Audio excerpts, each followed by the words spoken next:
Hello students, this is Siddharth Haritash and today we are going to study a very interesting topic of our class 12th. But before starting the topic, हम topic को शुरू करने से पहले एक छोटी सी चीज और पढ़ना चाहेंगे और ऐसा क्या इंटरेस्टिंग टॉपिक है, कैसे हमारे डेली लाइफ में यूज होता है, ये भी देखेंगे। लेकिन उससे पहले एक छोटी सी बात क्या है कि मैंने आप लोगों को लास्ट लेक्चर में बच्चों डिस्कस किया था कि आपका जो एक करंट कैरिंग लूप है उसके सेंटर से x डिस्टेंस पर मैग्नेटिक फील्ड क्या होती है। इस बात से हमें यह समझ में आता है बच्चों की जो एक करंट कैरिंग लूप है वो हमारा मैग्नेटिक फील्ड जनरेट करता है। तो अगर करंट कैरिंग लूप एक मैग्नेटिक फील्ड जनरेट करता है then it will behave as a electromagnet. ठीक है, तो अगर ये इलेक्ट्रोमैग्नेट है तो इसके पोल्स कैसे डिसाइड करें, हम लोग कैसे डिसाइड करें कि इसका नॉर्थ पोल ये होगा या साउथ पोल ये होगा, इसी का डिस्कशन करते हैं। By using the right hand rule we can decide the pole of a electromagnet और we can say the pole of a circular loop. So how a circular loop behave as a electromagnet और magnet, चलिए discuss करते हैं। तो बेटा ये एक circular loop है,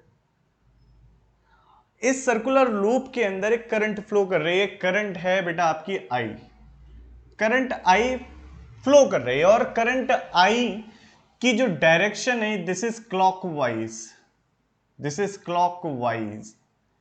और मुझे देखना है इस करंट की वजह से मैग्नेटिक फील्ड क्या होगी।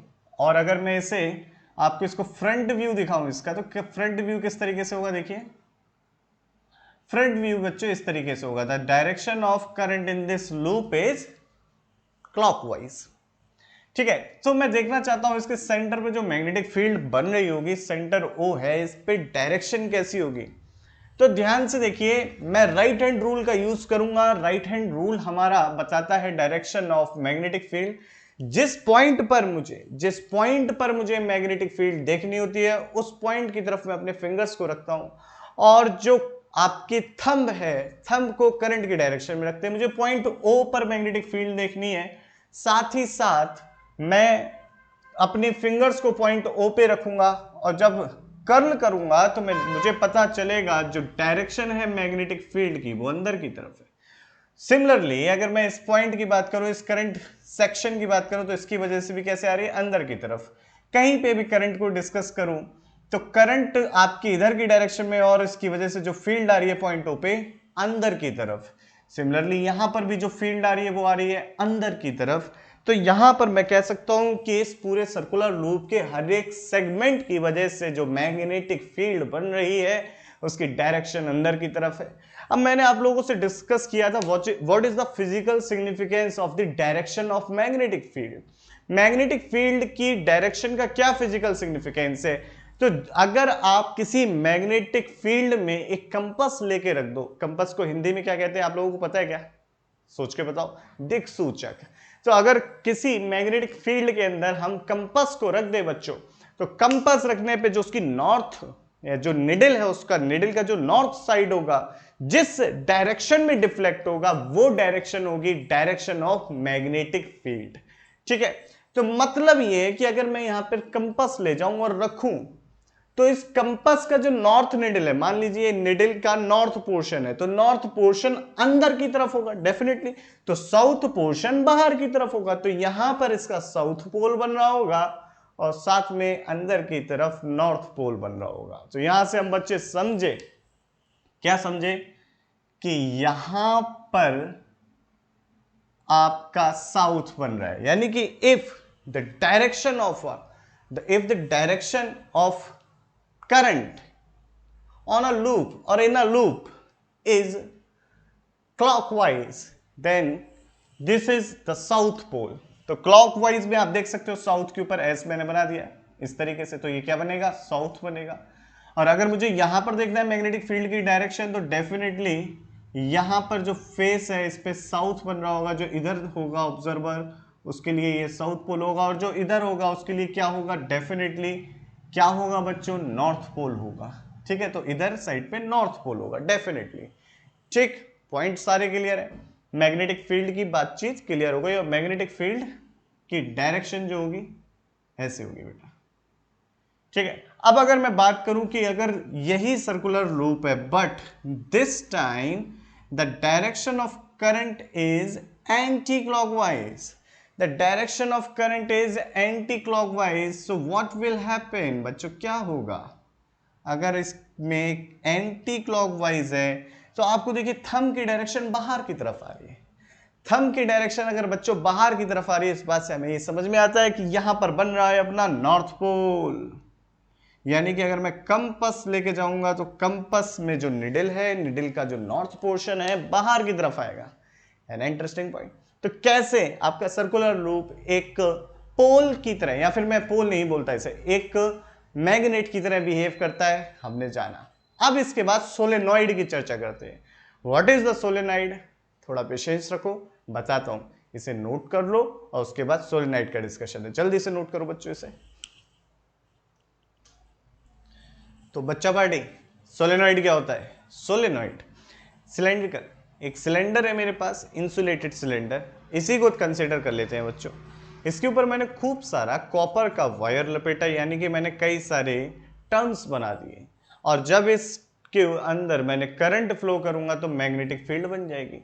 तो सोलेनॉइड क्या है? It is a device which is used to create artificial magnetic field. मतलब ये एक डिवाइस है जिसका हम इस्तेमाल करते हैं आर्टिफिशियल या इलेक्ट्रोमैग्नेटिक फील्ड बनाने के लिए। सिंपल सी बात है, ठीक है, क्योंकि मैग्नेटिक फील्ड है और हम क्या कर रहे हैं, इलेक्ट्रिसिटी का यूज करके बना रहे हैं, इसलिए इलेक्ट्रोमैग्नेटिक फील्ड बोली। ठीक, ध्यान से समझिएगा सारी बातें बच्चों। अब हमने खूब सारा वायर लपेट दिया, एन टर्न्स की क्वाइल बना ली है। जेनरिक टर्म कहते हैं, अगर एन टर्न्स की क्वाइल है उसको हम कह देंगे सोलेनॉइड। सोलेनॉइड की डिफरेंट एप्लीकेशन है, इलेक्ट्रोमैग्नेट के बनाने के लिए एप्लीकेशन है, साथ ही साथ इंडक्टेंस, किसी सर्किट में अगर जरूरत है इंडक्टेंस की तो हम सोलेनॉइड या टोरॉइड का यूज करते हैं। टोरॉइड क्या होता है बाद में पढ़ेंगे, अभी सोलेनॉइड का डिस्कशन है। तो सोलेनॉइड कैसा दिखता है? सिंपल, एक इंसुलेटेड सिलेंडर, यानी कि इंसुलेटेड सॉलिड ले लो या हॉलो ले लो, ठीक है, हॉलो सिलेंडर ज्यादातर यूज किया जाता है। इसके ऊपर हमने खूब सारा वायर लपेट दिया और उस वायर को लपेटने पे कुछ कॉइल जैसी शेप आ जाएगी हमारे पास, इसे सोलेनॉइड कहा गया। दिखेगा कैसे, कैसे डायग्राम बनाना है, ध्यान से देखना इसका डायग्राम कैसे बनाना है एग्जाम में आप लोगों को। तो इस तरीके से हमने बच्चे एक सिलेंडर दिखाया, ठीक है, एक सिलेंडर बेटा हमने इस तरीके से दिखाया और इसके ऊपर खूब सारा वायर लपेटा। अब वायर को ऐसे ऐसे थोड़ी दिखाओ, देखो ये बनाओ, ये style, yes this is the style, this is the way जिसमें हमें दिखाना है कि इस पे वायर वाइंडिंग करी हुई है हम लोगों ने, ठीक है, कॉपर के एंड टर्न्स बना रखे हैं। तो यहां से हमें क्लियरली समझ में आ रहा है, अच्छा भाई वायर ये पीछे से जा रहा है, हाँ, और ये कहां से आ रहा है, इस तरीके से आ रहा है बेटा। तो ये अपनी बन गई बेटा सोलेनॉइड। इसमें देखो करंट मैंने ऐसे दे दिया तो कैसे आएगी, now it is very clear to us, current ऐसे आ जाएगी। ठीक है बच्चों, सिंपल है, बातचीत एकदम सिंपल है, कोई दिक्कत की बात नहीं है। तो ये अपनी हो गई बेटा सोलेनॉइड। मैंने कंसिडर कर ली है इसमें, इसकी लेंथ मैंने कंसिडर कर ली बेटा एल। एल वो लेंथ है जिस पे टर्न्स डिस्ट्रीब्यूटेड है, और टोटल नंबर ऑफ टर्न्स मैंने इसमें कैलकुलेट मतलब लिख लिए, मान लिए। N, capital N is the total number of turns, ठीक है बच्चों, और आई इज द करंट जो इस सोलेनॉइड में फ्लो कर रही है। अब मैं सोलेनॉइड के एक्सिस पर सेंटर पर मैग्नेटिक फील्ड देखना चाहता हूं, कैसे निकालूं? ये थोड़ी सिमेट्रिक कर देता हूं बच्चों, मैं इसको थोड़ा सा सिमेट्रिक कर देता हूं तो ज्यादा अच्छा फिगर लगेगा हम लोगों को। तो बेटा यहां पर मैंने इसको एंड कर दिया। अब ये इसका सेंटर जो होगा, इसके सेंटर पर मैं मैग्नेटिक फील्ड देखना चाहता हूं, कितनी होगी, क्या होगी, उसकी डायरेक्शन देखना चाहता हूं। तो डेफिनेटली डायरेक्शन देखना तो आसान है, हमने क्या करा, हम पता चल रहा है कि अगर हम करंट की डायरेक्शन में फिंगर्स को कर्ल करेंगे किसी लूप पर तो हमें मैग्नेटिक फील्ड की डायरेक्शन मिल जाती है। तो हमने वही करा कि हमने करंट की डायरेक्शन में फिंगर्स को कर्ल करा, तो हमें पता चल रहा है कि इसकी वजह से जो मैग्नेटिक फील्ड आएगी इस सोलेनॉइड की एक्सिस पे, उसकी डायरेक्शन इधर की तरफ होगी, that is the direction of magnetic field. अगर सेंटर की भी बात करें बच्चों तो सेंटर पे भी इसी डायरेक्शन में मैग्नेटिक फील्ड आएगी। सवाल यह है कि कितनी आएगी, किस तरीके से कैलकुलेट करूं? तो बेटा मैंने आप लोगों को एक फॉर्मूला बताया था कि अगर एक आपके पास कैपिटल आर रेडियस की कैपिटल आर रेडियस का एक सर्कुलर लूप है जिसके अंदर आई करंट फ्लो कर रहा है, तो इससे x डिस्टेंस पर जो मैग्नेटिक फील्ड होती है वो होती है B is equal to mu naught i upon 2 x square plus are square की रेज टू द पावर 3/2, और यहां पर आ जाता है आपका r square. That is the formula of magnetic field for single turn coil. अब n टर्न्स हैं तो कैसे करें, एक टर्न की वजह से इतने आती है तो n टर्न्स हैं तो n टर्न्स के सुपर इम्पोज हो जाएगी, टोटल मैग्नेटिक फील्ड ऐड हो जाएगी। तो n टर्न्स में अगर सभी टर्न्स में एक ही डायरेक्शन में करंट बह रही है या फ्लो कर रही है तो उस केस में जो मैग्नेटिक फील्ड हो जाएगी कैपिटल N टर्न्स की वजह से वो हो जाएगी बेटा आपकी n mu naught I R square upon 2x square plus are square raise to the power 3/2। पहले पढ़ चुके हैं, लास्ट लेक्चर में थोड़ा थोड़ा इसका डिस्कशन हम लोग कर चुके हैं। अब बेटा मैं क्या करना चाहता हूं, मैं चाहता हूं इस पूरे जो n टर्न्स है ये टोटल जो कैपिटल या आपकी स्मॉल l कैपिटल कर देते हैं, कैपिटल L लेंथ पर डिस्ट्रीब्यूटेड है, इसकी वजह से पॉइंट O पर मैग्नेटिक फील्ड क्या होगी ये कैलकुलेट करना चाहता हूं। तो कैसे करूं, थोड़ा आप लोग सोचिए इस बारे में कि कैसे किया जा सकता है। सबसे पहले मैं क्या कर रहा हूं, इसका आपको ये सोलेनॉइड है, इसको बीच में से काट दिया, वायर के साथ करंट बह रही थी ऐसे काट दिया, उसका वो वाला व्यू दिखाता हूं। सबसे पहले ये वाला व्यू देखते हैं, जब मैंने सोलेनॉइड को काट दिया तो क्या दिखेगा। तो देखिए ये थी मेरी सोलेनॉइड, जब मैंने इसको काट दिया तो ऊपर के वायर भी कट गए और कुछ वायर्स के शेप आपको इस तरीके से दिखाई देंगे बेटा।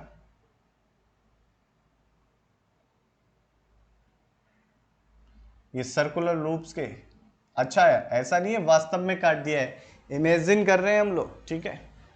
अब देखिए यहां पर करंट ऐसे आ रही थी ना बाहर की तरफ, dot dot dot dot dot, ये भी डॉट ये भी डॉट और डॉट, नीचे क्रॉस क्रॉस क्रॉस, अंदर की तरफ करंट है इसलिए क्रॉस क्रॉस क्रॉस क्रॉस।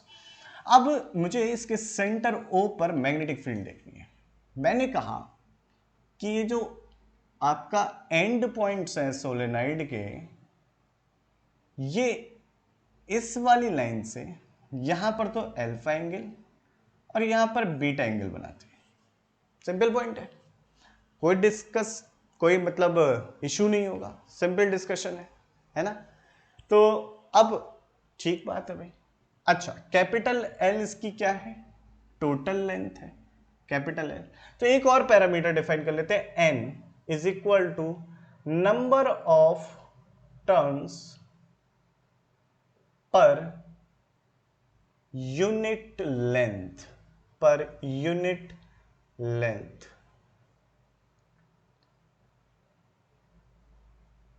पर यूनिट लेंथ। अब number of turns per unit length हमने क्या लिखेंगे इसको, capital N total number of turns, capital N total length. अब क्या करें, देखो बेटा मैंने क्या करा, एट अ डिस्टेंस x, ये क्या होगी बेटा इसकी रेडियस होगी ना इस सोलेनॉइड की, इससे यहां से एट अ डिस्टेंस x पर यहां पर मैंने एक dx सेगमेंट ले लिया, एक dx सेगमेंट ले लिया, इस सेंटर से एट अ डिस्टेंस x पर एक dx सेगमेंट ले लिया। अब इस dx सेगमेंट को अलग से बना के दिखा रहा हूं मैं बेटा। इस dx सेगमेंट के अंदर बच्चों कई सारे टर्न्स आए होंगे, वो टर्न्स कितने होंगे भाई, इस सेगमेंट की लेंथ कितनी है dx, और इसके अंदर कुछ टर्न्स आए होंगे, कॉइल्स आई होंगी, नंबर ऑफ कॉइल्स। इससे मुझे एट अ डिस्टेंस, ये पॉइंट O यहां पर है और यहां से ऐसे कई सारे टर्न्स होंगे, उसके सेंटर से जो डिस्टेंस x है यहां पर मुझे मैग्नेटिक फील्ड देखनी है। अब कितने नंबर ऑफ टर्न्स आएंगे थोड़ी देर में डिस्कस करते हैं, कुछ और पैरामीटर्स भी लेते हैं यहां पर। ये जो टर्न्स आए होंगे इनकी रेडियस भी कैपिटल आर ही होगी। साथ ही साथ बच्चे ये जो dx है ना, ये आपका जो dx है ना बेटा, ये जो सेंटर पर एंगल बना रहा है ना, ये d बना रहा है, बहुत छोटा एंगल है। ये जो dx है सेंटर पर जो एंगल बना रहा है बच्चे, वो कितना बना रहा है डी फाई बना रहा है, बहुत छोटा एंगल है। अब देखो ये आपका आर है, ये एक्स है, और ये जो एंगल है आपका जो यहां से बन रहा है ये आपका क्या है बच्चे, एक्स है। ये this is your x, okay. और यहां से जो एंगल बन रहा है ये आपका एंगल फाई है, ठीक है। यहां तक की बातचीत हो गई। मैं डी एक्स एलिमेंट ले लिया एट अ एंगल फाई पर, इसके अंदर कुछ टर्न्स आ रहे होंगे, वो कितने टर्न्स होंगे देखेंगे अभी। और इन टर्न्स की वजह से मैं मैग्नेटिक फील्ड जो आ रही होगी छोटी सी आ रही होगी उसको कैलकुलेट कर लूंगा, इंटीग्रेट कर दूंगा पूरे लेंथ के ऊपर, तो मुझे टोटल मैग्नेटिक फील्ड मिल जाएगी। आसान बातचीत है ना। अब चलो आगे की बात देखो बच्चों, इससे dx के अंदर कितने टर्न्स आ रहे होंगे, तो मैंने कह दिया भाई इसके अंदर dn टर्न्स आ रहे हैं। n is the number of turns per unit length, और लेंथ कितनी है dx, तो मैं n इंटू dx कर दूं, मुझे नंबर ऑफ टर्न्स मिल गए। पर ये dx कैसे कैलकुलेट करूं in terms of d phi, तो बहुत आसान है। इस ट्राइंगल को देखिए आप लोग, ये जो ट्राइंगल है बेटा ये वाला, इस ट्राइंगल में देखिए, और अगर मैं लिखना चाहूं tan फाई, तो व्हाट इज tan फाई, मैंने इसे इक्वेशन 1 लिख दिया। tan phi is equal to क्या होगा बेटा, tan phi is x upon r, so that is x upon r. So what is x? x is equal to tan phi r या r tan phi. So what is dx? Differentiation कर दूं तो r sec square phi d phi. So we have the value of dx. Now जो number of turns इस strip के अंदर आएंगे जिसकी लेंथ dx है उसको मैंने कहा dn टर्न्स आ रहे हैं, ठीक है। और इन dn टर्न्स की जो वैल्यू हो गई बेटा वो हो गई आपकी n, और dx इज इक्वल टू है r sec square phi d phi, that is the number of turns inside this strip. आगे की बातचीत करते हैं।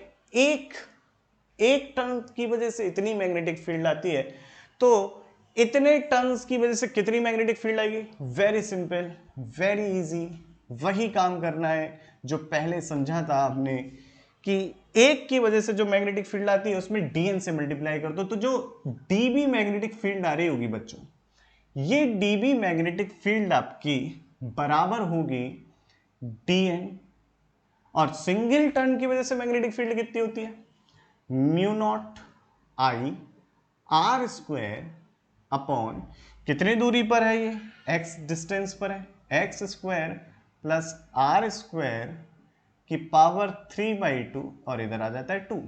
सो D B is equal to D N की वैल्यू कितनी है, n r sec square phi D phi I are square upon 2, x is equal to बेटा कितना है r tan फाई, तो r square tan square phi plus r square raise to the power 3/2। तो देखो यहां पर हो रहा है r क्यूब, तो ये हो गया n r क्यूब, और साथ में i भी ले लेते बेटा, i sec स्क्वायर फाई, ठीक है बेटा, सारी बातें सिंपल है, sec square phi d phi, नीचे देखो क्या हुआ, 2 तो ऐसे ही रहा, आर स्क्वायर कॉमन आ गया तो बाहर क्या आ गया, आर क्यूब आ जाएगा, simple mathematics. 1 plus tan square phi is equal to होता है बच्चों आपका 1 plus tan square phi is equal to sec square phi. बहुत आसान है ना, 1 प्लस, अरे क्लास 10th में कुछ तो पढ़ा होगा यार, पढ़ा है, सब होशियार बच्चे, ऐसा मेरा अजम्पशन है, ऐसा मेरा अजम्पशन है, और अजम्पशन मेरा सही हो ये जरूरी नहीं, अरे सब होशियार हो मैं मानता हूं। तो यहां पे सॉल्व कर रहे हैं, अच्छा मैंने गलती कर दी यार एक छोटी सी, यहां पर आर क्यूब आएगा, हाँ तो आर क्यूब बच्चे यहां पर हमने अपना आर क्यूब लिख दिया, और देखो अंदर क्या बचा, आर स्क्वायर बाहर आया, एक 3/2 यानी 3/2 पावर थी तो क्यूब हो गया, 1 plus tan square phi sec square phi, इसकी पावर 3/2 है तो सेक क्यूब हो जाएगा यहां पर, और यहां लिख दिया sec cube phi. Now consider here, look here, N r cube i sec square phi 2 r cube, साथ में क्या आ रहा है आपका सेक, सेक आपका कितना हो गया sec क्यूब फाई, ये तो गया, और यहां पर कितना हो गया d फाई, और ये देखो ये भी गया, तो बचा क्या, अच्छा म्यू नॉट बच्चे हमसे थोड़ा सा मिस हो गया है, तो म्यू नॉट को हम लोग यहाँ फिर से लिख लेते हैं, ठीक है, थोड़ा सा मिस हो गया, गलती से मिस्टेक किया रे। तो यहाँ पर हो गया आपका mu naught N i two, ऊपर आ जाएगा cos phi and d phi, simple. ये छोटी सी मैग्नेटिक फील्ड है जो इस छोटे से स्टेप की वजह से आ रही है। अब क्या करो, ये एंगल देखो आपका माइनस अल्फा से प्लस बीटा की तरफ जाएगा, इंटीग्रेट कर दो, फाई जो आपका एंगल है माइनस अल्फा से प्लस बीटा की तरफ जाएगा, इंटीग्रेट कर दो, नेट मैग्नेटिक फील्ड मिल जाएगी। तो नेट मैग्नेटिक फील्ड के लिए क्या करेंगे, डीबी का इंटीग्रेशन करेंगे, कहां से, माइनस अल्फा से प्लस बीटा से तक mu naught N i by two cos phi d phi and that is mu naught n I by 2। cos phi का इंटीग्रेशन होता है बच्चों sin phi, और sin बीटा लिमिट लगा दे रहा हूं मैं direct, minus sine of minus alpha. अगर किसी को इंटीग्रेशन में दिक्कत है तो इंटीग्रेशन वाली सीरीज पूरी देख लो, सब क्लियर हो जाएगा। Mu naught N i by 2 और sign beta that is sine beta plus sine alpha, that is the magnetic field at the centre. कुछ देखा सा फॉर्मूला लग रहा है ना, स्ट्रेट वायर से भी ऐसा पढ़ चुके, कुछ ऐसे ही आया था।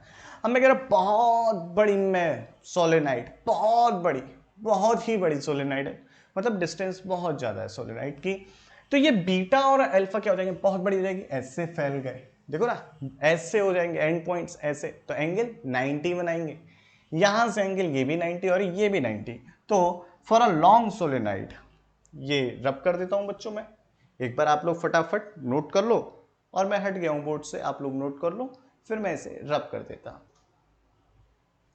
अगर बहुत फॉर अ वेरी